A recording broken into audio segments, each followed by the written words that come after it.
No importa el color que tengas, serás bienvenido. No importa el color que veas, serás percibido. No importa si ya estuviste mucho tiempo a ciegas. Lo que importa es que por fin estás aquí. Porque aquí no hay más fronteras. Esta tierra es toda nuestra. Eres bienvenido. Hola, ¿cómo está? Muy buenas noches. Hoy 20 de noviembre. Todavía estamos con esa preocupación de lo que ha ocurrido en Sencate el día de ayer. Pero además hay otras noticias que, bueno, posiblemente nos puedan dar un poquito de aire y de luz con relación a lo que podrían ser las próximas elecciones. Veamos las 5 noticias destacadas de esta jornada. No solo seguir interviniendo en la política interna boliviana, sino además seguir promoviendo la confrontación entre bolivianos. ¿Cómo es posible un gobernante pueda llamar a acercar ciudades, a enfrentarnos entre campo y ciudad? Innecesario cuando estaba en sus manos de poder solucionar todos los problemas. Yo soy dirigente sindical. Para tomar decisiones, sean marchas, corte de caminos o huelgas de hambre, se deciden ampliados en reuniones. Entonces, ¿qué reunión puede hacer desde aquí? Son acusaciones para decir que Evo está quitando. Y quiero decir, yo saludo a los movimientos sociales movilizados contra el golpe de Estado. El objetivo era tomar por asalto muchas de los bienes que tenía adentro la planta. Se han perdido cientos de garrafas, se han quemado 3 vehículos, con el riesgo consecuente de lo que puede ocurrir al interior de una planta que distribuye combustible y que tiene en su almacenamiento combustibles líquidos como son gasolina, diésel y GLP. Hemos hecho un plan de distribución a surtidores tratando de cubrir todas las áreas en la ciudad de La Paz, más o menos a unos 18 surtidores, 100 bolivianos de combustible hasta el fin de semana. Hasta el fin de semana, por una semana, ¿no? Y 300 bolivianos de diésel también por una semana. La importación de combustibles está cerca, muy cerca, más cerca de lo que se imagina. Y les vamos a dar noticias muy pronto también ya sobre esa nueva distribución. Gente que vive de día al día con nosotros, los gomeros, los electricistas. Si nosotros no nos movemos, no generamos dinero, no vamos a poder llegar a hacer llegar nuestros camiones, ¿no? Nuestras familias ya se encuentran todos desesperados, están totalmente desesperados porque no hemos generado un peso en 45 días. Estamos en contacto directo con el ministro de la Presidencia para hablar de diversos temas que evidentemente al país le interesa conocer. ¿Cómo está? Muy buenas noches, ministro. Muy buenas noches, un cordial saludo a toda la audiencia de Bolivisión. Seguimos todavía consternados con el fallecimiento de estas personas que lamentablemente lo que han provocado ha sido dolor, luto, muerte y sin embargo, más allá de esta situación, y creo que es esta situación la que nos debe convocar a continuar con el diálogo. Si no nos sentamos a dialogar, situaciones como esta se van a repetir y eso es lo que menos quiere el gobierno.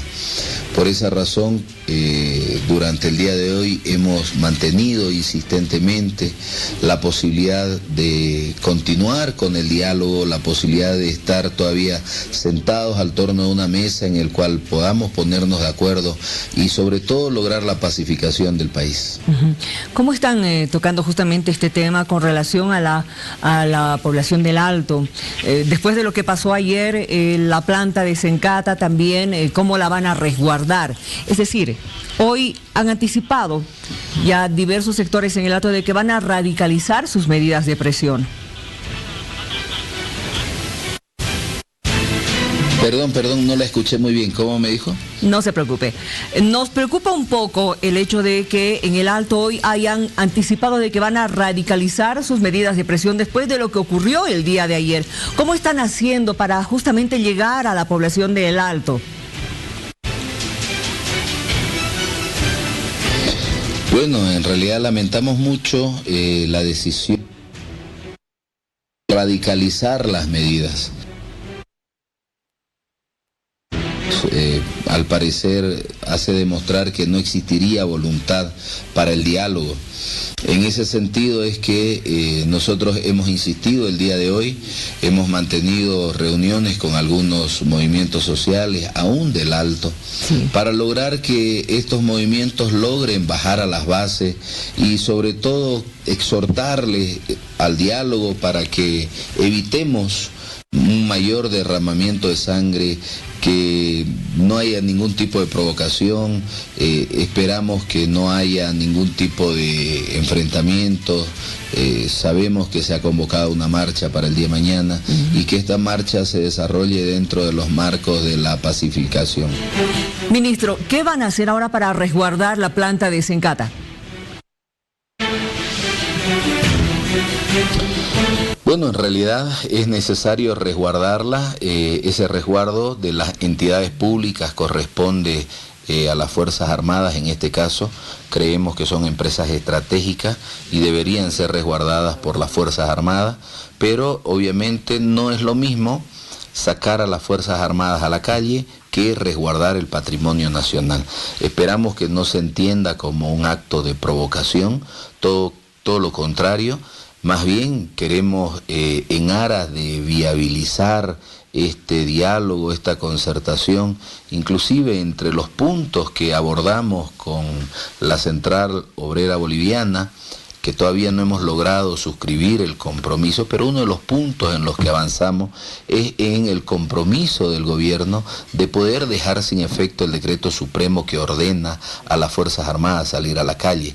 Entonces no queremos que esto se entienda como un acto de provocación, en lo más mínimo es un acto de protección simplemente de las empresas estratégicas del Estado. Van a tener que ver el aspecto de darle una mayor seguridad al perímetro mismo de la planta de Sencata, ¿no es cierto? Algo que ya habían anticipado algunas autoridades de gobierno.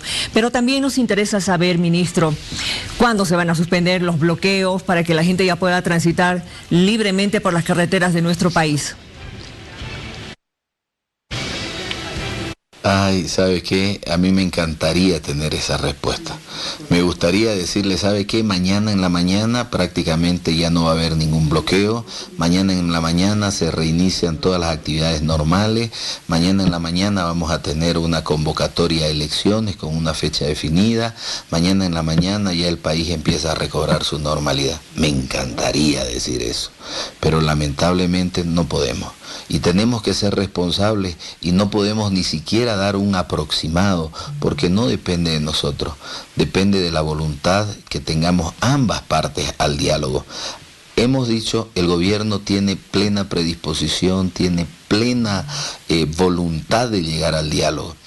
Esperamos que la población, esperamos que los distritos, principalmente en este caso el distrito 8 del Alto, pueda tener esa vocación, pueda tener esa voluntad para que nos sentemos en una mesa, para que acordemos algo y así evitar cualquier tipo de conflicto, evitar cualquier tipo de enfrentamiento entre bolivianos. Entonces, una vez más, convocamos. Lo hemos hecho también ya públicamente mediante notas específicas dirigidas tanto del Ministerio de Comunicaciones como del Ministerio de la Presidencia, exhortando y convocando a un diálogo para que evitemos cualquier tipo de confrontación. Aprovechamos a Bolivisión en esta oportunidad para que pueda llegar esta convocatoria hasta todos ellos, de modo tal que lo que hagamos.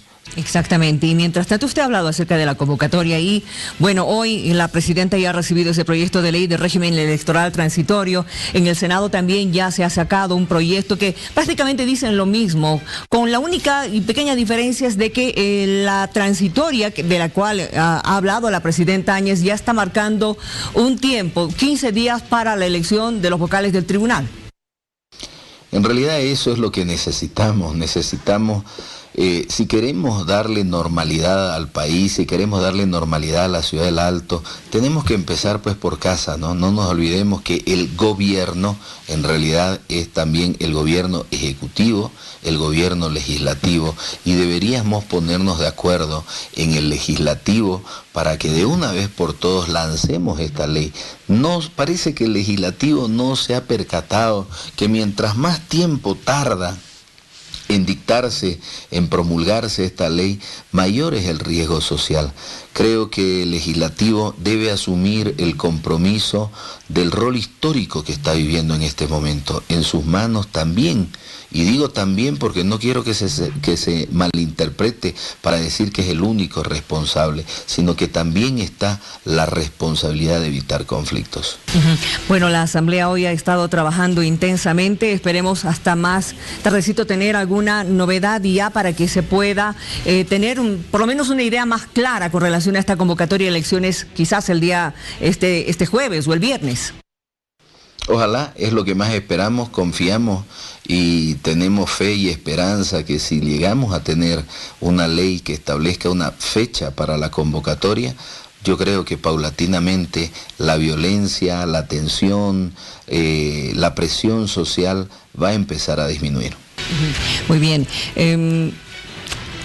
Naciones Unidas en las últimas horas ha señalado de que está exigiendo que se investigue imparcialmente los muertos de estos días. ¿Usted tiene algo que decirle a Naciones Unidas?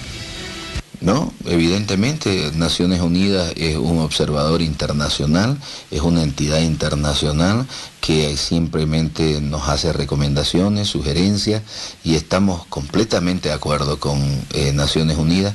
Creemos que debería investigarse, debería averiguarse, debería, como dice prácticamente la doctrina del procedimiento penal, debería descubrirse la verdad histórica de los hechos. Y obviamente el Ministerio Público es el encargado de llevar a cabo esta investigación. Entonces convocamos y exhortamos al Ministerio Público para que pueda realizar una labor objetiva, pero sobre todo en este momento la celeridad es esencial. Por esa razón, a pesar que nos llama la atención la falta de celeridad del Ministerio Público, nuevamente lo exhortamos y lo convocamos para que pueda realizar su trabajo de la manera más rápida posible, pero obviamente cumpliendo con todas las formalidades legales, porque ¿de qué sirve acelerar el paso si las cosas se van a hacer mal? Que las cosas se hagan bien, pero que no se hagan con la lentitud que hasta ahora se han venido haciendo. Y con relación al audio o presunto audio de el expresidente Evo Morales, y permítame, le digo presunto audio porque evidentemente algunas organizaciones sociales han señalado que no es él, que están poniendo en duda de que se trate el expresidente Evo Morales. Obviamente, ¿no? Es un presunto audio porque mientras no se compruebe es presunto. De que existe una similitud en el tono de la voz, sin lugar a dudas que existe, pero tampoco no nos olvidemos que hay varios comediantes que han logrado también esa similitud en la voz, ¿no es cierto? Para ello es necesario la investigación. Tenemos entendido que en Santa Cruz se estaba realizando una investigación y curiosamente, se pidió que esa investigación se haga solamente en la ciudad de La Paz, donde el fiscal general ha instruido, de manera muy curiosa, que ya no tenga esa investigación en Santa Cruz, sino que sea en la ciudad de La Paz. Ojalá que el Ministerio Público logre una investigación ágil, una investigación eficiente. Le agradezco por haber conversado con nosotros esta noche y una vez más le invitamos para que nos visite ya en nuestro set y podamos conversar con mayor tranquilidad. Perfecto, mañana en la noche puede ser. Muy bien, lo esperamos. Gracias por haber estado con nosotros conversando con el ministro de la Presidencia, don Jerjes Justiniano. Seguimos con más.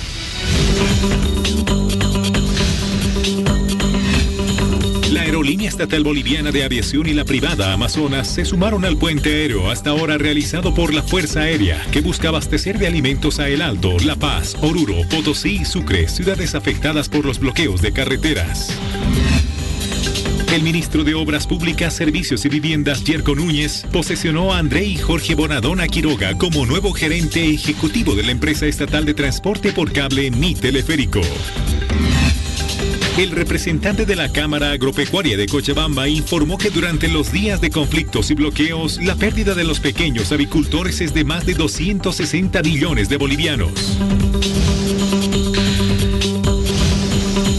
Rápidamente contacto con nuestra compañera Rocío Hansen en Trinidad. ¿Cómo está Trinidad? Rocío, buenas noches.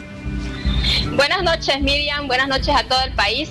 Informarle que en la ciudad de Trinidad hay todavía el tema de la susceptibilidad de la población trinitaria de quedarse sin combustible, tanto gasolina, diésel, porque recordemos de que 2 días hemos estado sin este producto, a excepción de este surtidor, que es el surtidor de Pompeya, donde nos encontramos, que hasta ahorita continúa abasteciendo de forma normal. Y hoy, en horas de la madrugada, cerca de la 1 de la mañana, llegaron 8 cisternas trayendo combustible, tanto diésel como gasolina. Hay todavía bastante preocupación en la población porque existen filas para conseguir el gas licuado, que es el que no ha llegado hasta la ciudad desde el día martes. Ya estamos a 2 semanas, prácticamente a 1 semana exactamente que estamos sin gas, y la gente está bastante molesta por esta situación porque no hay este producto y tampoco va a llegar, es lo que nos acaban de informar a través del jefe regional de YPFB, quien indica de que este producto se encuentra en uno de los puntos de bloqueo en la comunidad de Santa María, cerca de la comunidad de San Pablo. Estamos hablando de unos 180 kilómetros más o menos desde Trinidad hasta ese punto de bloqueo, Miriam. Y esto está bastante preocupante porque las amas de casa hoy estaban protestando en las largas filas que vienen haciendo desde hace ya varios días atrás. Bueno, la verdad, amas de casa, también instituciones, restaurantes, hospitales, prácticamente todos necesitan del GLP que viene en las garrafas. En la ciudad de La Paz estamos confrontando la misma situación y entendemos muy bien lo que nos estás contando en este momento, Rocío. ¿Cómo vas con la distribución de alimentos? ¿Cómo se está llevando allá carne, pollo, verduras, fruta? Bueno, el tema de alimentos acá están los mercados abastecidos, a excepción de un poco las verduras, aunque hoy llegaron un camión lleno de verduras. Notamos que en los mercados donde frecuentemente van las personas han podido adquirir, aunque un precio bastante elevado. Por ejemplo, el kilo de tomate, nos decían las amas de casa, ha llegado a costar de 6 bolivianos a 18 bolivianos. El kilo de zanahoria, que costaba similar a 6 bolivianos, está a 20 bolivianos. Son los productos que más han elevado. Hay escasez también en la harina de trigo, que es otro producto para elaborar el pan. Y por lo demás, el tema de carne, hay bastante carne en los distintos puestos de mercado, en todos los mercados, el pollo también.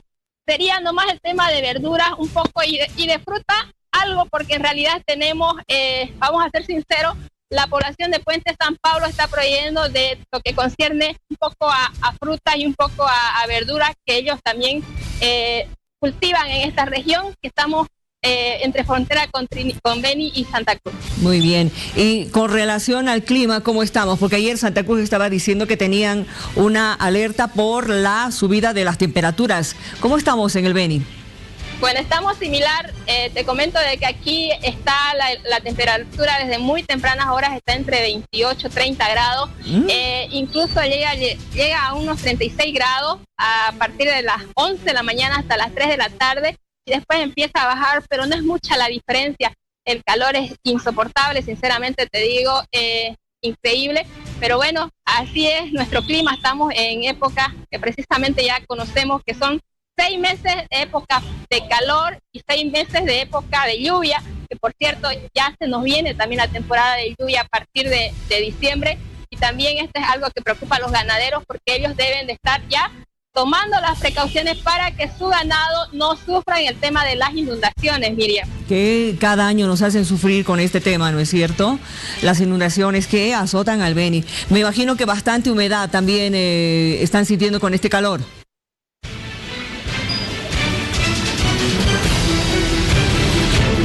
Rocío, ¿me escuchas? Sí, escucho. Me imagino que también están sufriendo por la humedad a raíz de las altas temperaturas. No tanto. No tanto. Bueno, la sequía estamos hablando ahorita.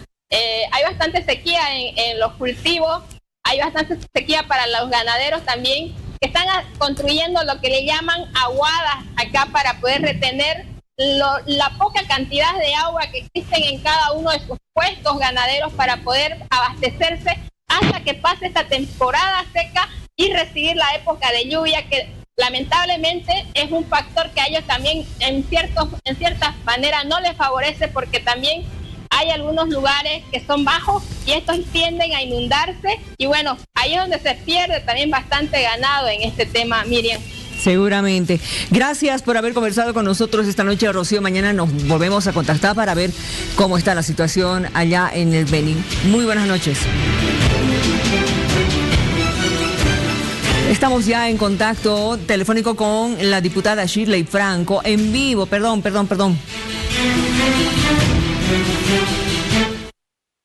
Estamos en directo con la diputada Shirley Franco para conversar acerca del trabajo que se está haciendo en la Asamblea Legislativa. Muy buenas noches. Muy buenas noches, Miriam. Así es, como bien adelantabas, en realidad hemos realizado una serie de mesas de diálogo con el Movimiento al Socialismo para de una vez por todas darle un funcionamiento normal al órgano legislativo, al Parlamento, para empezar a abordar los temas urgentes que el pueblo boliviano está demandando, que es justamente la convocatoria a un nuevo proceso electoral con nuevos vocales del Tribunal Supremo Electoral. El día de hoy, a las 9 de la mañana, se ha reconfigurado la directiva de la Cámara de Senadores y también se ha reconfigurado a partir de las 4:30 en una sesión de la Cámara de Diputados la directiva en la Cámara de Diputados. Estos eran los primeros pasos que debíamos de cumplir, muy ceñidos a nuestra Constitución, a nuestros procedimientos y el reglamento interno de la Asamblea Legislativa, para de una vez por todas que las comisiones tengan un funcionamiento normal y empecemos a abordar el tratamiento de estas leyes que finalmente son urgentes y son el mandato que tiene que cumplir este gobierno transitorio. Exactamente. Bueno, senadores, este jueves se va a reunir a partir de las 11 de la mañana, porque han señalado de que en el transcurso de esta noche van a dejar trabajar a la Comisión de Constitución analizando el proyecto que en Senado también se ha visto, y evidentemente el proyecto que la presidenta Áñez también ha presentado. Lo cierto es que diputada, estamos corriendo contra el tiempo. Tiempo para elegir vocales. Me pregunto, ¿qué va a pasar con el tema de las primarias? Por ejemplo, ¿han hablado del tema? Bueno, obviamente tenemos que simplificar todos los plazos de la ley de régimen electoral. No podemos hablar de un nuevo proceso electoral cuando en realidad se está estableciendo a través de leyes 150, 120 días calendario. Esos plazos tienen que ser sumamente reducidos. Obviamente las primarias probablemente tendrán que ser soslayadas para que tengamos un nuevo proceso electoral con plazos mucho más reducidos y que de una vez por todas se pueda dar la oportunidad para que sean los bolivianos quienes elijan el próximo presidente de este país a través del voto ciudadano en las urnas. Muy bien. Se habla de 15 días, según este proyecto que ha presentado la presidenta Áñez, para elegir a vocales. Tomando en cuenta, digamos, hasta mediados de diciembre, tendríamos de diciembre hasta el 22 de enero un mes y medio más o menos. ¿En ese mes y medio usted cree que se pueda realizar elecciones? Bueno, nosotros queremos poner los plazos más razonables. Justamente una de las primeras tareas que se tiene que cumplir es la designación de nuevos vocales en la sala plena, y obviamente también serán estos nuevos vocales quienes podrán plantear los plazos más razonables, porque tenemos que garantizar a los bolivianos unas elecciones limpias y transparentes. Tienen que ser las elecciones más transparentes en la historia democrática de nuestro país. Por tanto, este tema de plazos también lo estamos discutiendo con una serie de recomendaciones de expertos nacionales e internacionales que tienen mucha más experiencia en materia y en legislación electoral. Ahora bien, con relación al tema del padrón electoral, que era lo que más había generado desconfianza, bueno, uno de los factores que ha generado desconfianza, ¿qué han pensado hacer? O por lo menos, ¿qué van a plantear hacer? Sí. Bueno, obviamente En realidad el tema del padrón electoral se lo tiene que someter a una auditoría, eso es lo que se puede solicitar desde el órgano legislativo. Sin embargo, tenemos que reconocer que vivimos en un Estado de Derecho, que el órgano electoral es un órgano totalmente independiente y obviamente este será uno de los grandes desafíos que deberá cumplir los próximos vocales de esta sala plena del Tribunal Supremo Electoral, quienes definitivamente deberán llevar adelante un saneamiento a este padrón electoral que lamentablemente está muy cuestionado por todos los ciudadanos, y esta será una de las tareas más titánicas que tendrá que realizar la próxima composición del órgano electoral. Exactamente, porque va a requerir un tiempo determinado, ¿no es cierto?, para que se pueda hacer una revisión y una limpieza, una depuración, en fin, todo lo que se necesite para que nuevamente la población pueda confiar en ese padrón. Gracias por haber conversado con nosotros y estamos pendientes este jueves del trabajo que realicen en la Asamblea Legislativa. Muchísimas gracias a ti, Miriam. Solo quiero darle un mensaje a los bolivianos y bolivianas. Desde el Parlamento queremos agotar los mecanismos del diálogo, de la tolerancia, del respeto, de la concertación. Estamos trabajando con las 3 fuerzas políticas que tienen representación en esta asamblea y lo estamos haciendo de manera acelerada porque tenemos que cumplir una de las principales tareas, que es la pacificación del país. Y quiero pedirle también a todos los bolivianos que estamos en búsqueda de recuperar nuestra democracia. Recuperemos nuestra democracia con más democracia aún. Y para eso la democracia nos da mecanismos como el diálogo. Gracias. Exactamente. Gracias, un abrazo, nos reencontramos en otra. Buenas noches. Estamos ya en contacto con nuestra periodista Marcela Zuleta, allí en Sucre. Hay novedades en torno al Tribunal Constitucional. ¿Cómo estás, Marcela? Buenas noches. ¿Cómo estás, Miriam? Buenas noches a todo Bolivia, a la hora 23. Indicarte de que efectivamente en el Tribunal Constitucional ya hay novedades. Se está prácticamente confirmando de que el nuevo presidente del Tribunal Constitucional sería el doctor Paul Franco, quien hasta el momento es suplente del que fue el magistrado del Tribunal Constitucional, Orlando Ceballos. Él es el que entró en suplencia, recordemos, hace meses atrás, y ahora podría subir a lo que es la presidenta de esta entidad judicial. Un debate que se ha sostenido en sala plena de esta entidad entre los diferentes magistrados que conforman la misma, para que él suba a este cargo o de lo contrario se mantenga el doctor Petronilo Flores. Ese es el panorama que se tiene en el ámbito judicial en cuanto al Tribunal Constitucional se refiere, Miriam. Dentro de este mismo ámbito, indicarte de que también hoy el Ministerio Público ha aperturado lo que es un proceso investigativo contra el gobernador de Chuquisaca. Esta es una denuncia del abogado Luis Aillón, quien ha denunciado esto por abandono de funciones e incumplimiento de deberes.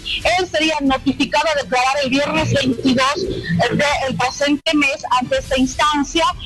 No se ha reservado en este caso la declaración, en los medios de comunicación podríamos acceder al mismo. Pero también señalarte, Miriam, de que pues en el caso del Tribunal Departamental Electoral, un proceso investigativo que también se está llevando a cabo, se ha ampliado, porque se está procediendo a la notificación y declaración de ex y actuales funcionarios de entidades públicas como el gobierno municipal de Sucre y también lo que es la gobernación de Chuquisaca. Hoy declaró el ex secretario general del gobierno municipal, Juan José Lambertín, quien ha manifestado y ha negado que existirían amenazas y presiones, tal como indicó el fiscal departamental de Chuquisaca, al respecto de este tema, donde una vocal o algunos vocales habrían declarado de que para que se instale el cómputo en ciudadanos a raíz de lo que fue quemada la infraestructura del Tribunal Electoral en Sucre, habría habido amenazas y presiones de por medio incluso de la presidenta, de la expresidenta del Tribunal Supremo Electoral. Miriam, ¿alguna consulta? Sí, me interesa también otro tema que han tocado allá en el IDIF, por ejemplo, con relación a los fallecidos en Sencata. Hemos escuchado esta mañana a una de las autoridades del IDIF hablar acerca de los 2 primeros cuerpos que han sido, han pasado por autopsia, ¿no es cierto? Habló de que se encontró cartuchos o balas, en este caso proyectiles de determinado calibre, de calibre 22 y también de 9 milímetros. ¿Me puedes dar alguna otra confirmación, alguna otra información con relación, por favor, a esto, a la información y a la investigación que están realizando allí? Efectivamente, Miriam, corroborar lo que tú estás señalando, existía 4 prácticamente personas fallecidas en el caso de Sencata. Ellos estarían o habrían fallecido por impacto de bala. Uno de ellos sería un proyectil de 22 de calibre, no de uso reglamentario. Se ha descartado que este sea o pertenezca a las Fuerzas Armadas o a las fuerzas policiales. Uno de ellos sería de uso reglamentario, explicó el director nacional del Instituto de Investigación Forense, y el otro pues habría manifestado de que sería de uso habitual. Eso es lo que ha explicado el doctor Andrés Flores al respecto de este tema. A esto habría un incremento más de personas heridas de todos los conflictos que llegarían a ser alrededor de 24, Miriam. 24 en este tiempo.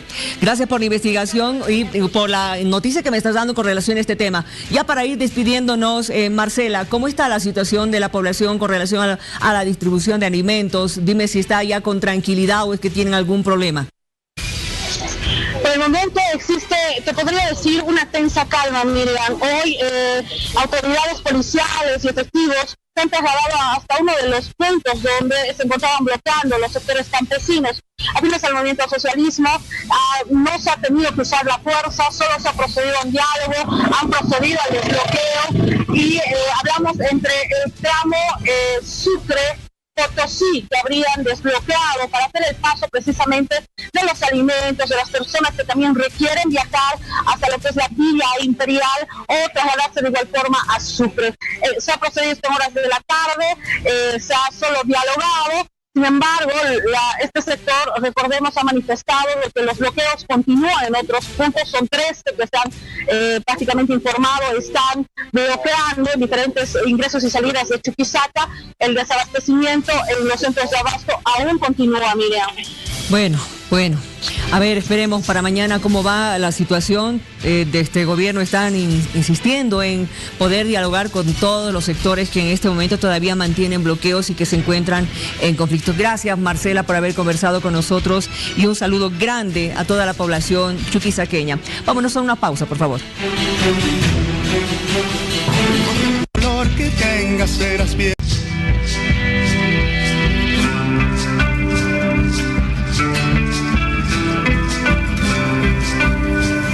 Vamos a conversar con don Vladimir Peña, que es dirigente del Movimiento Demócrata Social. Bienvenido, ¿cómo está? Por fin nos conocemos frente a frente, ¿no es cierto?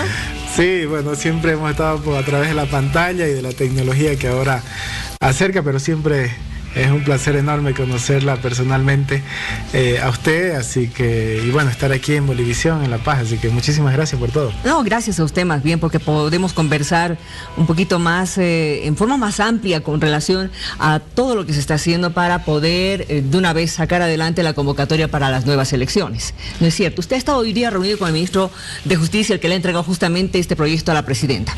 Sí, asistimos a una convocatoria, igual que se ha hecho a los otros partidos políticos, incluido el MAS, a una reunión con el gobierno a través del ministro de Justicia de la Nación y los representantes de la OEA, de esta misión de acompañamiento que están cooperando para tener, ojalá lo más pronto posible, certidumbre sobre las elecciones y todo cómo esto debe transitar. Nosotros hemos hecho saber primero nuestro respaldo institucional, organizacional a la presidenta de la Nación, al gobierno, a la transición.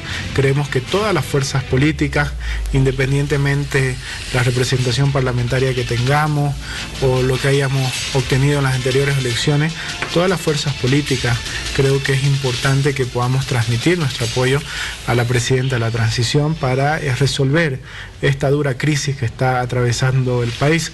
No puede ser que continúen ciudades como aquí La Paz, que no tienen alimentos. Yo creo que esto tiene que llamarnos a todos, a movilizarnos, a ayudar, a cooperar para solucionar esta situación y ojalá que en el tiempo más breve posible podamos retornar a la normalidad. Y creemos que una forma de retornar a la normalidad, de darle pacificación al país, también es darle una certidumbre sobre las elecciones electorales, las elecciones que tienen que celebrarse pronto en el país. Le decía que nosotros hemos presentado nuestra propuesta sobre 6 ejes centrales. ¿Es la propuesta que recibió la presidenta hoy día? Sí, sí. Otro. No, hay diferentes propuestas, se está conjuncionando todo. Había una necesidad, entiendo, de que la presidenta dé certidumbre a la nación. Hay también la situación interna del país para que todos comprendamos. Creo que en el país hay un consenso nacional que 2 son las tareas centrales, como la misma presidenta lo anunció al tiempo de asumir esta responsabilidad: pacificar el país, que significa devolverle normalidad, servicios, transporte, circulación, orden público, alimentos a los ciudadanos, y la convocatoria de elecciones. Estas son las 2 grandes tareas que tiene la presidenta de la nación, y hoy quiso dar, creo, esta señal importante también. Pero también está la comunidad internacional. Hoy precisamente la OEA ha aprobado una resolución donde llama urgentemente a que Bolivia convoque a elecciones. Está la Unión Europea también. Creo que los diferentes organismos, hay un enviado especial de Naciones Unidas también, el señor Guterres, el secretario general de la ONU. Entonces los principales instrumentos mundiales y regionales de organizaciones internacionales están aquí en Bolivia tratando también de coadyuvar, y hay una preocupación internacional sobre las elecciones en Bolivia y que se dé certidumbre después del fraude. Por eso 6 son los ejes que nosotros hemos presentado en nuestra propuesta, que conjuntamente la que ha presentado el MAS, la que ha presentado la presidenta de la Nación, las propias sugerencias que se pueden venir de expertos, habrá que hacer un diálogo político. Y este es el primer punto. Esto de los expertos, a ver, tiene que tener estándares internacionales. Ustedes en la elección pasada no estaban de acuerdo con la OEA. No, no solamente ustedes, o sea, varios partidos políticos no estaban de acuerdo con la OEA. Yo no creo que no estábamos de acuerdo con la OEA. Lo que yo creo que hemos hecho es criticar algunas acciones de la OEA. Y precisamente hoy les recordaba a los enviados de la OEA, si bien la Comisión Interamericana de Derechos Humanos es un organismo independiente de la OEA, pero es parte del sistema. Entonces le decía, ¿cuál era la indignación de los bolivianos y particularmente de nosotros? Usted ha visto que demócratas, desde que Evo Morales desolló el 21 de febrero, presentamos una denuncia internacional, estuvimos con el secretario Almagro, estuvimos con los comisionados, fuimos a 2 asambleas de la Comisión Interamericana de Derechos Humanos, fuimos a Sucre cuando vino el secretario adjunto de la Comisión Interamericana de Derechos Humanos, presentamos una medida cautelar para evitar que Evo Morales vaya a unas elecciones, presentamos un tratamiento anticipado para que la CIDH pueda resolver, y el señor Almagro, que en una primera parte había dicho que reelegirse no era un derecho humano, creo que no hizo todo lo suficiente para evitar esta situación, y ese es nuestro reclamo a la OEA. Nosotros pudimos evitar llegar a esta situación si ellos actuaban con diligencia y si ellos veían lo que podía pasar en el país. Nosotros hemos presentado 5.000 pruebas, 5.000 con Óscar Ortiz, con otros compañeros, fuimos a la Comisión Interamericana de Derechos. Están los escritos. En la medida cautelar que nosotros presentamos, le dijimos, no solamente va a haber un grave deterioro de la democracia boliviana si la OEA no se pronuncia con la prontitud, con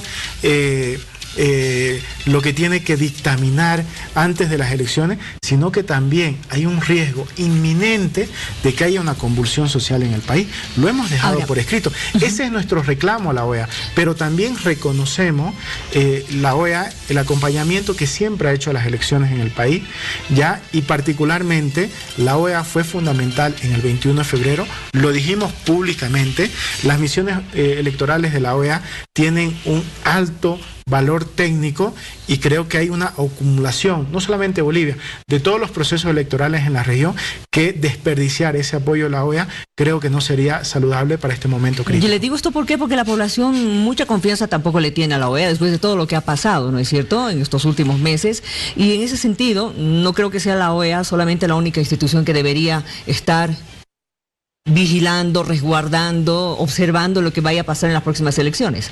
Sin duda. ¿Qué otro organismo más han visto? Eso nosotros, si me permite, 6 puntos rápidamente que hemos dicho. Primero, hay que darle certidumbre al país sobre una fecha de elecciones, un calendario con acuerdo político o sin acuerdo político. Creo que el plazo razonable tiene que ser dado en función a 2 parámetros. El primero, la urgencia nacional, y el segundo, que esto cumpla estándares internacionales mínimos para que sean unas elecciones confiables y creíbles y aceptadas por todos. Ese es el primer punto. El segundo punto que nosotros hemos planteado es que se debe anular las elecciones del 30 de octubre y las primarias. Es decir, que ambas elecciones están viciadas por el fraude. El tercer punto, que la convocatoria debe partir de foja cero. Es decir, que debe darse oportunidad a que nuevos candidatos también se incorporen, porque todo el proceso está viciado. Pero ya sin primarias, eso ya sin está... primarias, sí, sin pues nada. Eso ya sería una pérdida de tiempo. Necesitamos, y esto es importante, con lo que le decía, necesitamos que esta elección se haga en un plazo razonable, urgente, pero ágil, pero fundamentalmente con seguridad, de que estas elecciones van a ser elecciones limpias, elecciones transparentes y elecciones que nadie pueda objetar. Es una tarea difícil, porque si uno ve de qué estamos partiendo, no hay órgano electoral, hay que reponer el órgano electoral, y ese es el otro elemento. Nosotros hemos planteado que tanto el Tribunal Supremo Electoral como los tribunales departamentales electorales sean integrados por notables, por personas creíbles, por personas que nadie pueda tachar para que ellos puedan dirigir estas elecciones. Y el último elemento, que también no es menos importante, reponer la vigencia plena el 21 de febrero.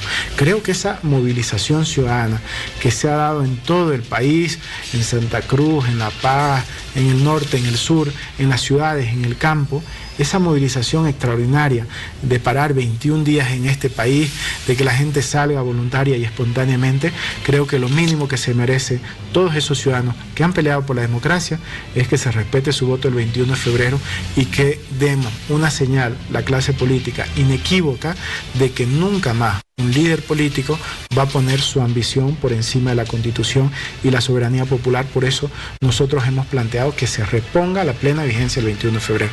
Nosotros, como demócratas, cuando el movimiento al socialismo el año pasado en agosto planteó la ley de organizaciones políticas que estableció las primarias y todo esto para desconocer el 21 de febrero, dijimos, aprobamos esta ley con una sola condición: de que se respete el resultado del 21 de febrero. Y por eso votamos no a la ley de organizaciones políticas. Y lo último, creo que la preocupación de usted, creo que además de los expertos nacionales, que hay muchos y buenos, creo que también debemos tener la ayuda internacional. Hay estos expertos, la OEA ha dicho que está presta a colaborar, la Unión Europea, yo celebro que la Unión Europea también tenga un rol proactivo, he visto al embajador, también ahí hay una acumulación de experiencia importante en materia electoral. Naciones Unidas también está más en el campo de la pacificación del país, pero creo las diferentes organizaciones internacionales que puedan apoyar este momento crítico al país tienen que ser bienvenidos, tienen que ser las elecciones más vigiladas de la historia, porque no podemos permitirnos terminar como terminamos el 20 de octubre. Tenemos que reponer las instituciones de forma urgente, tenemos que darle certidumbre al país, tenemos que tener un calendario con la premura que exige la ciudadanía y la comunidad internacional, pero que esto también responda a un plazo razonable para tener condiciones y estándares internacionales. Y para eso necesitamos voluntad política de todos ustedes, que son los actores políticos, ¿no? Así es. Así que gracias. Yo creo que vamos a estar ya conversando más adelante. Veremos la próxima semana qué va a pasar también en el Legislativo, jueves, viernes, fin de semana. Si me permite, hay una buena señal y quiero celebrar que la Asamblea Legislativa haya tomado una iniciativa. Creo que el diálogo político ahí es importante y quiero convocar a los líderes del movimiento al socialismo. El MAS tiene que tomar una decisión, todos tenemos que tomar una decisión, tenemos que apoyar el momento de la transición, pero el MAS particularmente tiene que entender que estamos transitando el posjevismo, que ya no hay retorno, y ellos tienen que decidir entre apoyar al señor Morales con todas estas acciones contra la ciudadanía, que llevan violencia, que llevan luto, que llevan destrucción, que llevan a temas de terrorismo, que lo están metiendo a un callejón sin salida, o los nuevos líderes del movimiento al socialismo por acciones más democráticas, propositivas, que apoyen esta transición y que puedan regenerar su propio proyecto político. A ver, mañana senadores, o diremos este viernes, este jueves senadores se va a reunir, el viernes es diputados, ya van a avanzar en el proyecto con tiempo y materia, si es que es posible que se queden a trabajar sábado, domingo, veamos qué va a pasar hasta el próximo lunes. Pausa, por favor.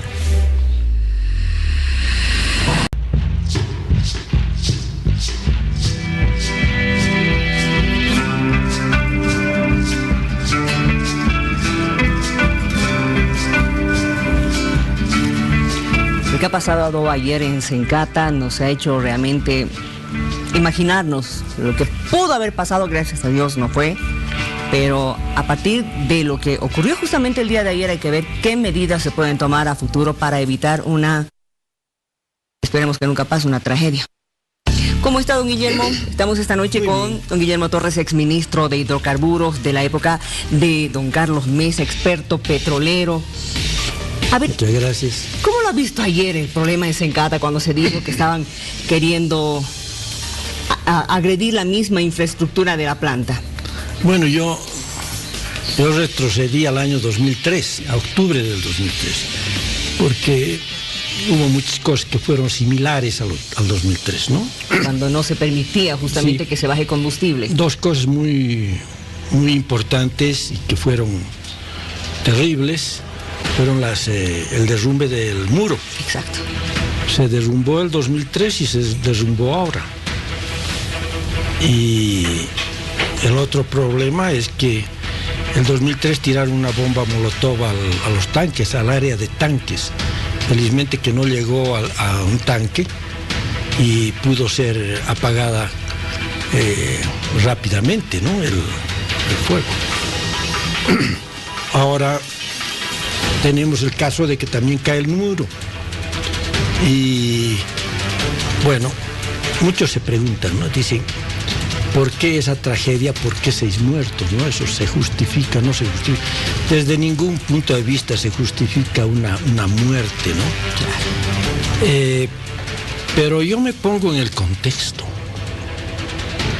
La gente tiene que entender que hay instituciones e instalaciones que deben ser totalmente prohibidas para cualquier cosa.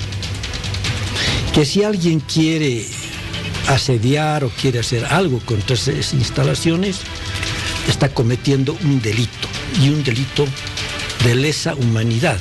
Claro, porque puede provocar una tragedia, puede provocar una tragedia muy grande, ¿no? Entonces, si analizamos lo que pasó ayer,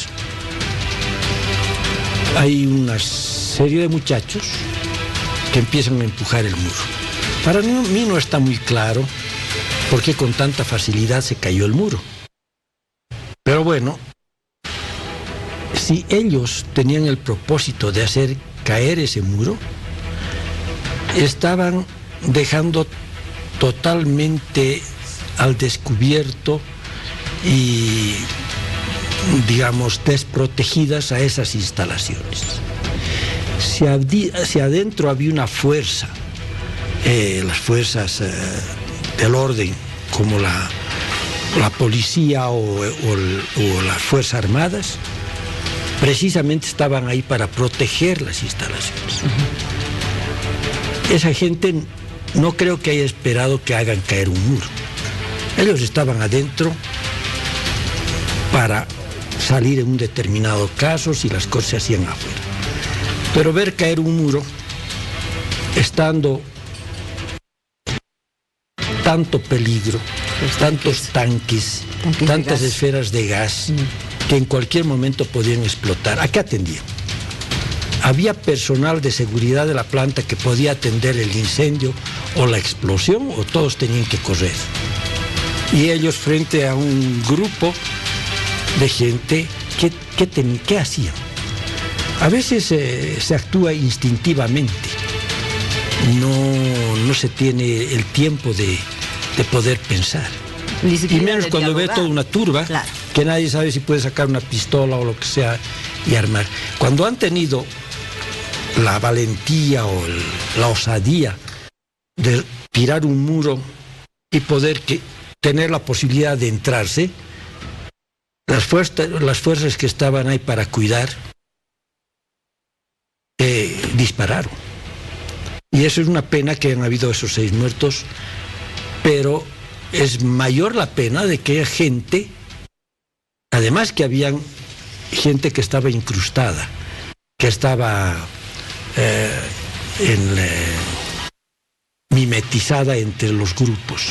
Porque eran grupos de jóvenes, yo los vi al principio, eran jóvenes todo apasionados, que gritaban y que querían bloquear. Piedras, ¿no? Incluso con ondas. Estaban tirando tal vez piedras, eso no estaba bien, pero digamos el bloqueo no es una cosa que esté fuera de la ley.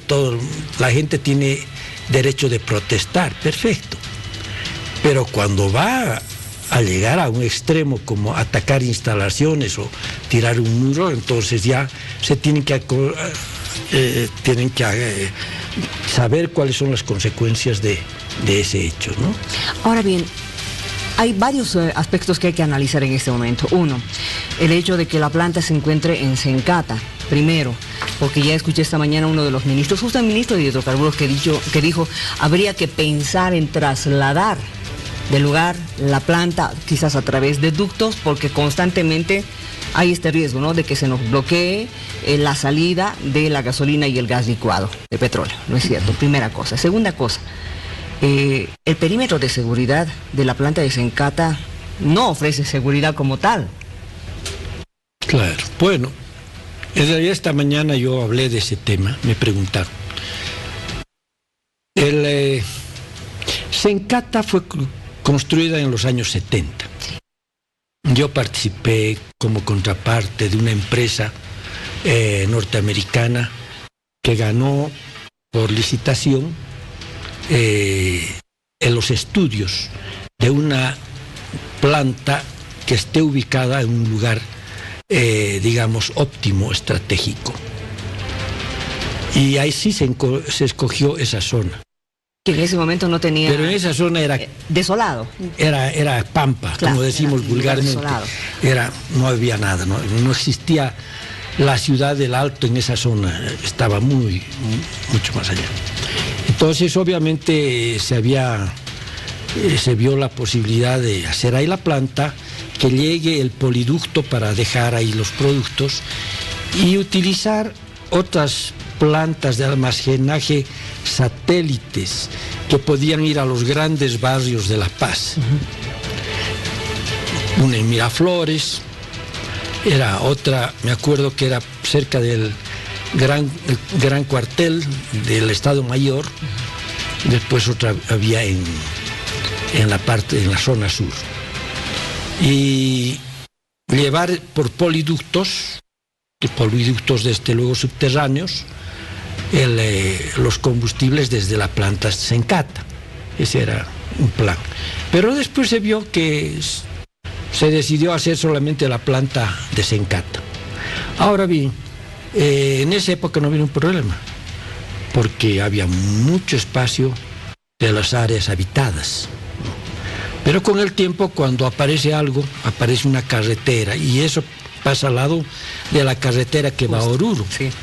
Entonces, comienza la gente, y no sé si en esos casos comprarían los terrenos o a veces hay asentamientos, ¿no?, de terrenos abandonados. La cuestión es que eso se pobló y ahora queda la planta en medio de una población.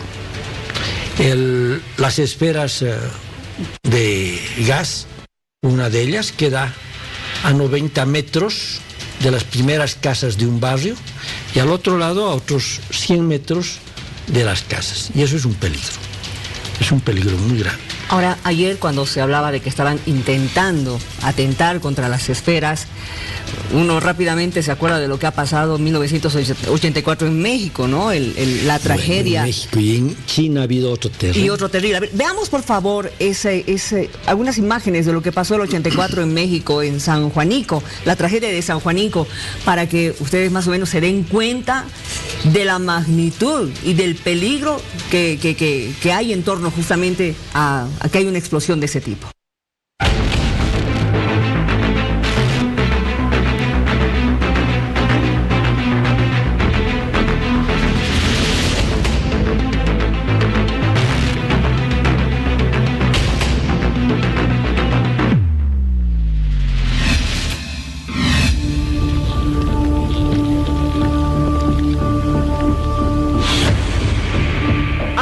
amanecer, una potente explosión despertó a decenas de familias en San Juanico. Era la madrugada del lunes 19 de noviembre de 1984. Una bola de fuego proveniente de la tierra se levantó a casi 2000 metros de altura. Eran las instalaciones de gas ubicadas en San Juan Ixhuatepec. Habían registrado una fuga que detonó en una lluvia de fuego. 5 minutos después, otro estruendo cimbró la tierra. Y 10 minutos más tarde, otra todavía más fuerte.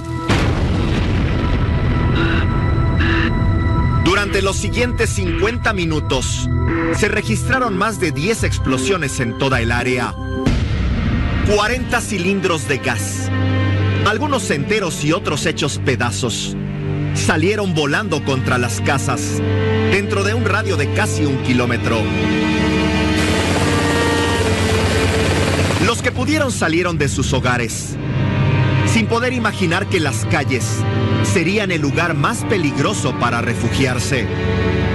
Del cielo caían proyectiles de fuego. Afuera, en minutos la escena fue lo más parecido a como describen el infierno. Antorchas humanas aceleraban el paso mientras eran consumidas. Algunas, aún vivas, ahogaron sus gritos entre el humo penetrante que terminó por asfixiarlos. Antes del mediodía, la mitad de San Juanico había quedado desalojada. El olor a muerte se confundía con el gas que aún desprendía su despiadado aroma. El desfile de ataúdes quedó eternizado en estas imágenes que le dieron la vuelta al mundo.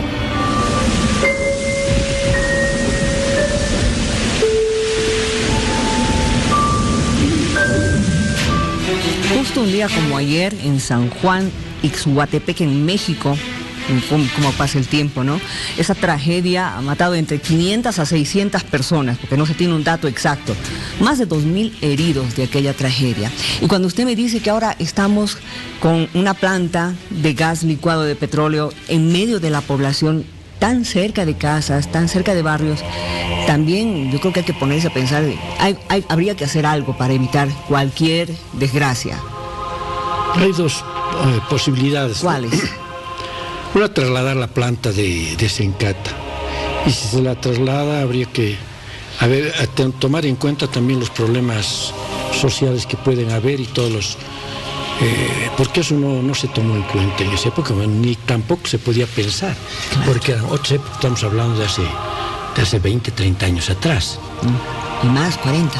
Claro, de los 70, sí, 80, 90, sí, 40 años. Lo que yo haría, es decir, la idea que yo tengo es que estas plantas deberían estar protegidas por las Fuerzas Armadas. Constantemente. Sí. O sea, que hacer una zona militar donde no se pueda construir casas. Hacer como una especie de puesto militar, pero bastante grande como para que las plantas estén en un lugar totalmente protegido, ¿no? Porque se pueden tirar, o inclusive hay muchos métodos modernos que no vale la pena ni decirlos, claro, porque vamos a dar la idea. Pero donde no puedan llegar, por ejemplo, las botellas que llaman cóctel molotov, que son gasolina. ¿No? Entonces, que hay un espacio hasta el lado, lo que se llama el área de tanques. Por eso, hablar del perímetro de seguridad, sí, que sea bastante extenso. El perímetro de seguridad, que podrían ser unos 300 metros, suficiente, a todo alrededor de los últimos tanques que están, ¿no?, frente a los 300 metros. Entonces no habría problema.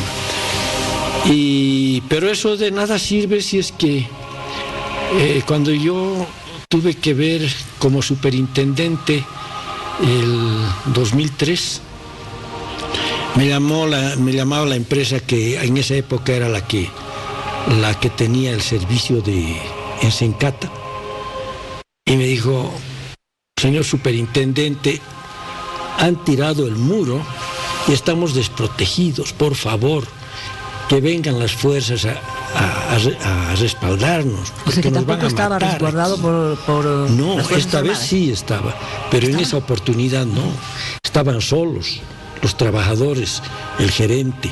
El gerente me llamó y me dijo, desesperado.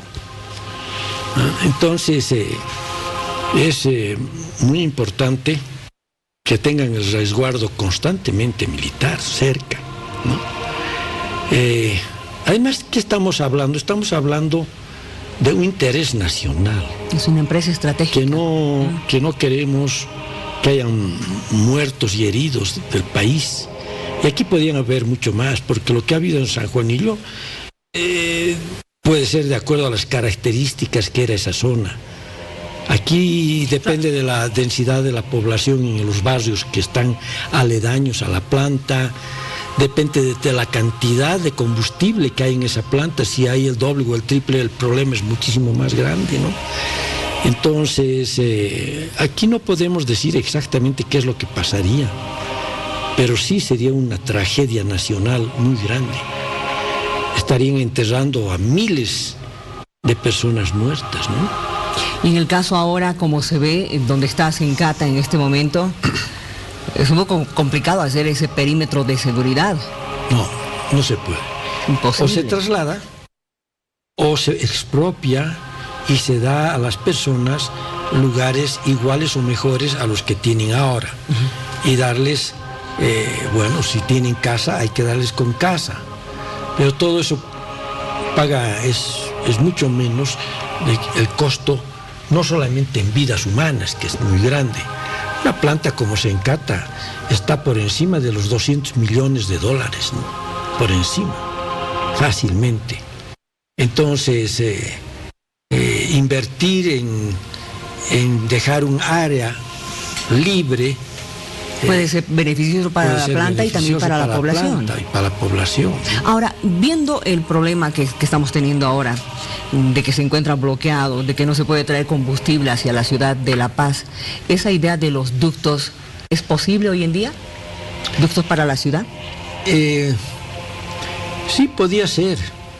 El problema de La Paz, la parte del subsuelo, es muy complicada, porque hay ríos subterráneos, hay cavernas, hay de todo, pues que a veces hay hundimientos.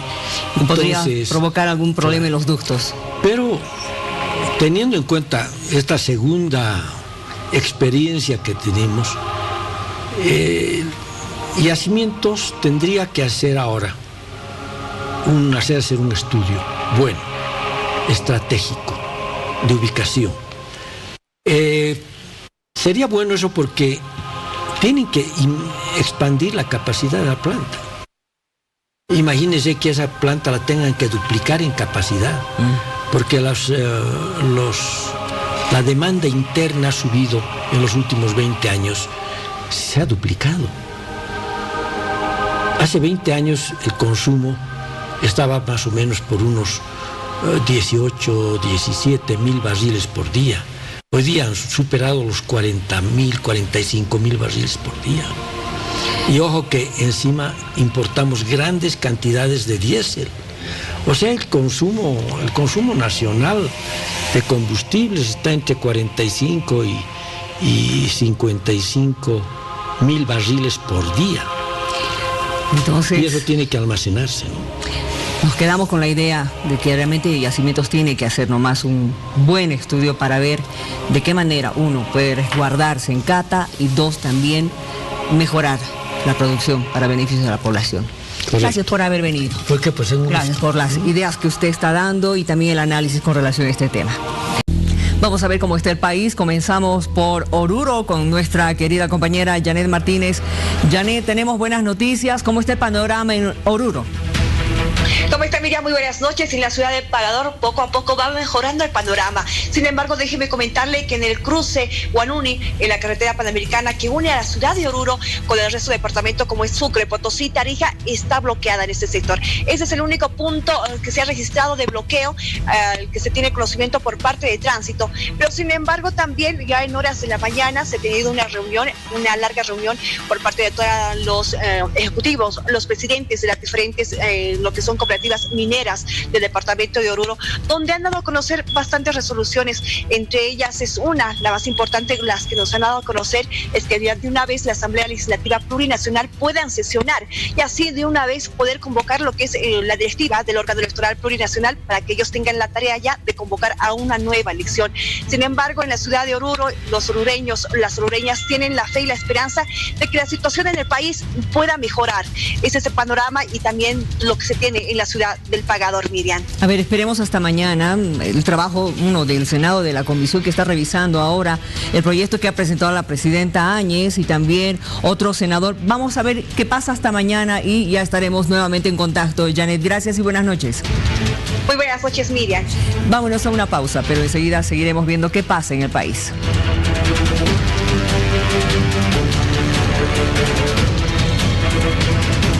No importa el color que tengas, serás bien. Y en medio de todos los conflictos, ¿cómo andamos en cuestión económica? No solamente la economía de casa, la suya, la economía del país. Vamos a conversar esta noche con el analista económico Luis Fernando García, a quien es un gusto conocerlo. Bienvenido, muchas gracias por estar con nosotros. Muchísimas gracias a usted. A ver, cuéntame usted, yo sé que usted tiene una visión diferente a la que puede tener cualquier otra persona con relación a lo que en este momento está mostrando, digamos, nuestros indicadores económicos. Bueno, no sé si eso es un halago. Es un halago, una por supuesto. especie de crítica. Muchísimas gracias. La situación económica del país pasa por diferentes fases y una de las principales es de que nosotros tenemos que mantener la política económica actual y le hemos dado un mandato a este nuevo presidente de que no cambie absolutamente nada. Pero resulta que cuando ingresa al gobierno y comienza a trabajar el primer día, no lo cambia el presidente del Banco Central. Es como que me diga que el ratón va a cuidar el queso. Puede tener muchísima confiabilidad. Es como cuando usted se casa con alguien y resulta de que su mujer lo sigue visitando a usted en su casa cuando la mujer con la que está casada actualmente no está en casa. Entonces, no es compatible lo que está haciendo el gobierno con relación a lo que tiene que hacer y a lo que debe hacer. La política económica de un país sí debe tener gente que da certidumbre y no se debe tocar la política económica, pero tampoco estoy totalmente de acuerdo con eso. ¿Por qué? Resulta que en Bolivia los desembolsos económicos que han venido sucediendo todos los días aproximadamente hacen que el gobierno, el Banco Central, esté depositando 50 millones de dólares para frenar el consumo de dólares del país. Yo me pregunto cuánto tiempo va a durar eso. Entonces hay que hacer ciertos ajustes que no sé si van a alcanzar estos 2 meses para terminar de hacer dichos ajustes. Entonces es muy importante tener el manejo económico del país y otra cosa es darle certidumbre. Son dos cuestiones que van de la mano, pero que reflejan en la sociedad un sentido de seguridad y tranquilidad. Exacto. Es lo que le pedimos, exactamente lo que queremos y lo que se necesita en el país. El gobierno actual ha señalado de que no van a cambiar la política monetaria, ¿no es cierto? Primera cosa, van a mantener los bonos además. Con esto evidentemente la población ha quedado mucho más tranquila, pero usted me está diciendo que no está muy de acuerdo con aquella idea. ¿Por qué? Porque si sigue saliendo la cantidad de dólares que está saliendo, las reservas internacionales se van a quedar en cero. Entonces hay que darle un vuelco a esto y hay que comenzar a cambiar, porque la gente lo que está haciendo es meter los dólares debajo del colchón. Por lo tanto, nosotros tenemos que sacarlos del colchón y volverlos a meter al sistema financiero. Para eso tenemos que quitar las penalidades como el ITF. ¿Se acuerda que el gobierno impuso sanciones como el ITF? Cuando se aprecia la moneda de 8.26 a 6.96, estaba usted penalizando el dólar. Por lo tanto, estaba encareciendo los productos bolivianos para exportación, privilegiando las importaciones y matando al exportador, al aparato productivo, al que genera riqueza y al empleo en el país. Y lo peor de todo es que le dicen que esto va a dar estabilidad macroeconómica, que es una de las funciones que dice la Constitución Política del Estado con relación a lo que tiene que hacer el Banco Central. Pero resulta que eso no ocurre. Los primeros 5 años son 50% casi de inflación, y en el ciclo del tiempo que está el gobierno, pues ha pasado más del 100% de inflación, más el 18% de penalidad que se le da al dólar en Bolivia para los exportadores, para los productores, o sea, para la riqueza de un país, y resulta de que toda esta penalización nosotros deberíamos tener un tipo de cambio aproximadamente en 14. Entonces lo que tenemos que hacer ahora es dar certidumbre, confiabilidad, pero no podemos esperar tanto tiempo. A ver, el asunto de los esa conflictos... es una decisión que lo va a hacer el gobierno. Claro, pero los conflictos también han generado todo esto, ¿no es cierto?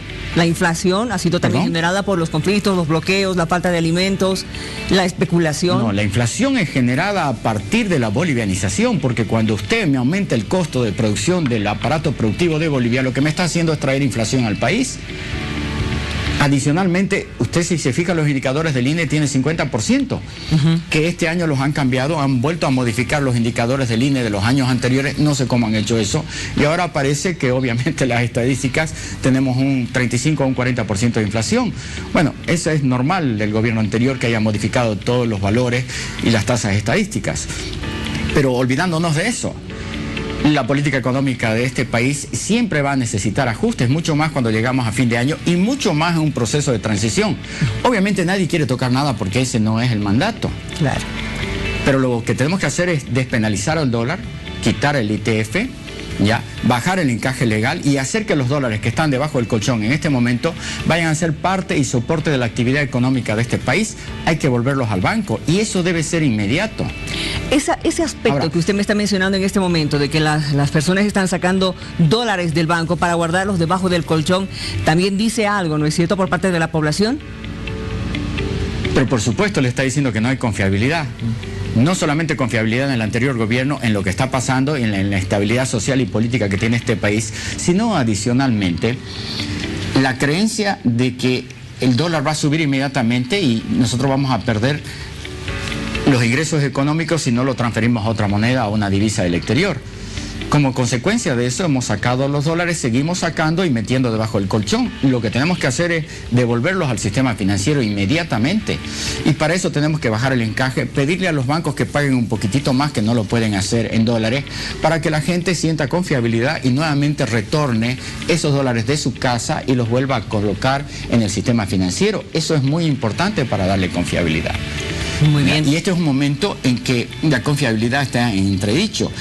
Si bien el mandato es no hagas nada, no toques nada, no te muevas, solamente llevarnos a una elección, el tiempo y la distancia de este tiempo, los días, es lo que está marcando el rumbo de la actividad económica de lo que van a ser los próximos 5 años. Entonces, yo creo que bien, está bien, quédate quieto, genera estabilidad, no me vas absolutamente nada, pero si puedes generar condiciones favorables al sistema para que todavía esté más tranquila la sociedad, puedes hacerlo. Ahora, ¿qué le va a esperar al próximo gobierno en materia económica? Porque ya usted está dando un parámetro más o menos de lo que debería hacerse. Cambiar a la autoridad en el Banco Central, bajar este encaje. Eso debería haber sido el primer día. Perfecto. ¿Qué va a pasar? Pero ya a partir del próximo año. ¿Cómo usted está viendo el manejo de la economía a nivel evidentemente regional y lo que nos esperaría Bolivia? Bueno, yo me considero un ciudadano boliviano, no solamente porque he vivido afuera en el exterior y entiendo la economía desde el punto de vista de Bolivia, no desde el punto de vista regional. Ahora estamos haciendo la entrevista desde Santa Cruz, pero el sentido común me dice de que debe haber un cambio muy rápido. No sé si lo vamos a poder lograr. Y que si esto demora 6 meses tenemos que hacer ajustes, si esto demora 1 año tenemos que hacer ajustes, porque no nos podemos quedar inmóvil. Lo peor que podemos hacer es quedarnos inmóvil. Estaríamos haciendo exactamente lo que ha hecho el gobierno anterior, que ha modificado el tipo de cambio, lo ha dejado quieto y es el único en la historia de la humanidad que ha hecho eso, porque adicionalmente lo ha apreciado el 18%, o sea, han matado a la industria nacional, encima le ha penalizado y nos ha dejado totalmente estáticos en un proceso de desconfianza total. Aquí los dólares los ha puesto el Chapare y la Miami de los dólares ha sido precisamente Santa Cruz. Entonces hemos tenido la suerte de que esos ingresos económicos todavía se mantengan. Por lo tanto, yo creo que va a haber cierta estabilidad económica, hay que tomar ciertas acciones y el próximo gobierno tiene que hacer varios ajustes. Lo que no creo que vaya a ajustar el próximo periodo es la gasolina. Ese es un detalle importante. No creo, porque se va a incendiar. Los otros países ya han mostrado que cuando usted toca el bolsillo y es muy sensible y se quita la subvención, ¿no? Se producen grandes convulsiones. Sí, o sea, se la quite o no se la quite subvención, es muy difícil tocar.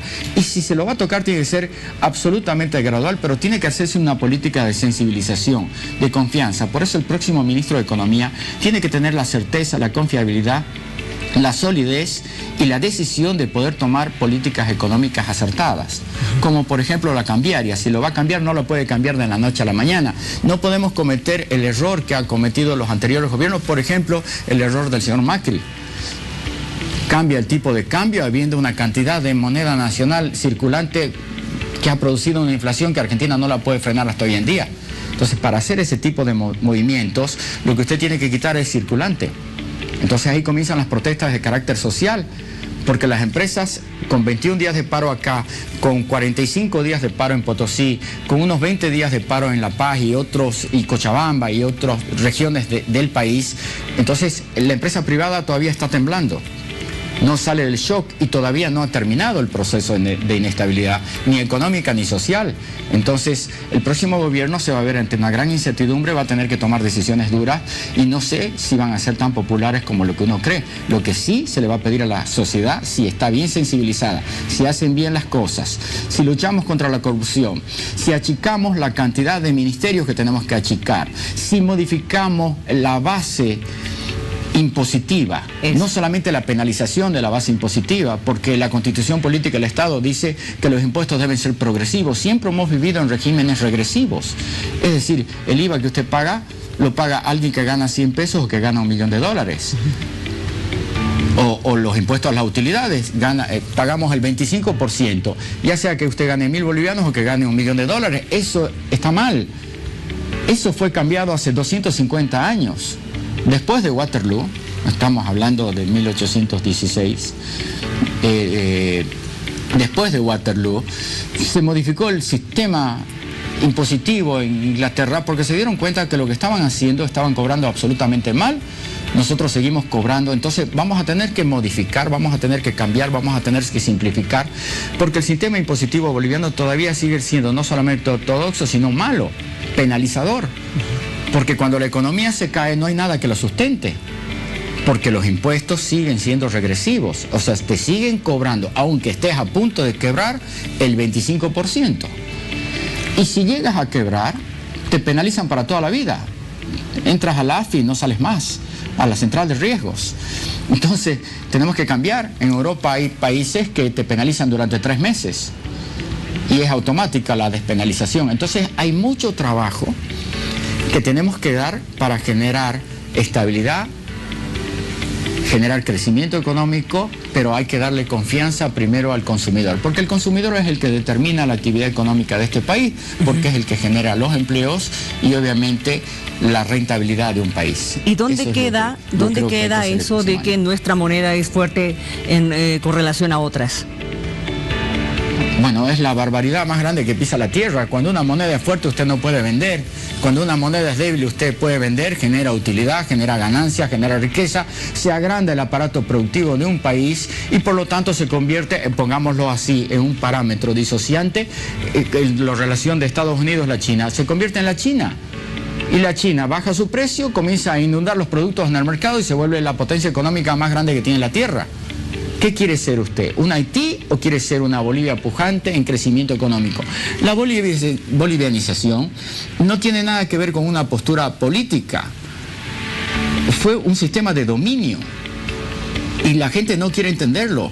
Sin el aumento de las materias primas nos hubiéramos derrumbado hace rato y el narcotráfico hubiera cubierto la parte y hubiera crecido más de lo que está creciendo hasta ahora. Y hubiera sido un total dominio y poder.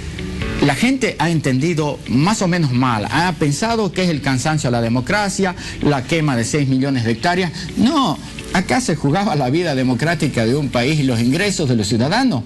La casa que usted tiene iba a valer 0, no iba a valer, como dice alguien, si depreciamos la moneda va a valer la mitad. No, iba a valer cero, porque estábamos entrando al sistema comunista a una velocidad asombrosa. Y eso es lo que no está entendiendo la gente. Parece que se está queriendo olvidar de lo que realmente quería hacer este gobierno. Este gobierno tiene un enclave que se llama el Chapare, donde no entra la policía, es libre, es un capitalismo perfecto, no paga impuestos y por lo tanto recibe ingresos económicos y adicionalmente tiene aeropuertos, tiene fábricas, tiene absolutamente todo. Entonces, nos tenemos que dar cuenta que la bolivianización fue una penalización al sistema productivo, a la riqueza y obviamente a la proyección de un país. Si usted se fija, Bolivia el año 1990 estaba en el puesto 190 del índice de desarrollo humano. El 2006 estaba en el puesto número 106 y el 2018 estaba en el puesto 118. O sea, a ver, ¿cómo es eso? De 183 países seguimos retrocediendo. ¿Por qué motivo? ¿Cuáles son los motivos si el gobierno nos ha dicho de que la economía está bárbara, somos un país que nos estamos acercando a Chile? No, apenas nos hemos despegado, apenas lo hemos superado a Haití. Y espero que no tengamos el retroceso necesario como para volvernos a acercar de nuevo. Entonces tenemos una política y una maquinaria económica que hay que moverla en un sentido común. Y el sentido común que te dice que si eres caro no vendes y que si eres barato vas a generar riqueza, producción, tu gente va a tener empleo, por supuesto, porque un producto que se comercializa en el exterior, automáticamente hay 12 personas que trabajan en ese producto en promedio. Y un producto que importa es una persona. ¿Dónde está la riqueza? ¿Donde la gente trabaja o donde la gente importa? Si nosotros importamos con dinero al narcotráfico, la riqueza está en el Chapare y obviamente los negocios están en los comerciantes. Pero si nosotros queremos producir, aislarnos de un sistema que ha sido en parte prebendalista y que nos ha sujetado con un eslogan a Bolivia, donde la bolivianización era el sumum de lo mejor que había, entonces estamos entrando en factores que estamos desconociendo. La riqueza se la formula cuando en una casa usted vende más y compra menos, porque si no se tiene que vivir, seguir endeudando. Y eso no es lo que requiere un país. Entonces, lo que vamos a buscar en el próximo gobierno es darle certidumbre, tranquilidad y hacer las cosas para que cuando usted se lance al agua, las olas sean lo menos posible. Obviamente en un momento complejísimo donde el narcotráfico va a querer seguir manteniendo su presencia y generar inestabilidad en este país porque entregó y construyó un negocio. Y si no, podemos ver un libro que se llama Lagos de Sangre y ahí hay un diálogo muy interesante que me gustaría en otra oportunidad conversarlo con usted para contarle cómo funciona esto y cómo el poder determina no solamente el tipo de cambio, sino cómo atrapar al sistema económico, a los empresarios, para que luego, debilitándolos a medida uno por uno, se rindan ante un poder hegemónico. Yo creo que va a haber esa oportunidad para que podamos encontrarnos en una próxima entrevista. Gracias, señor García, por habernos dado a conocer su punto de vista con relación a cómo está la economía y lo que se debería hacer. Muy buenas noches. Hasta luego. Nada más por ahora. Como siempre, gracias por estar con nosotros. Buenas noches. No importa el color que tengas, serás bienvenido. No importa el color que veas, serás percibido. No importa si ya estuviste mucho tiempo a ciegas. Lo que importa es que por fin estás aquí. Porque aquí no hay más fronteras. Esta tierra es toda nuestra. Eres bienvenido.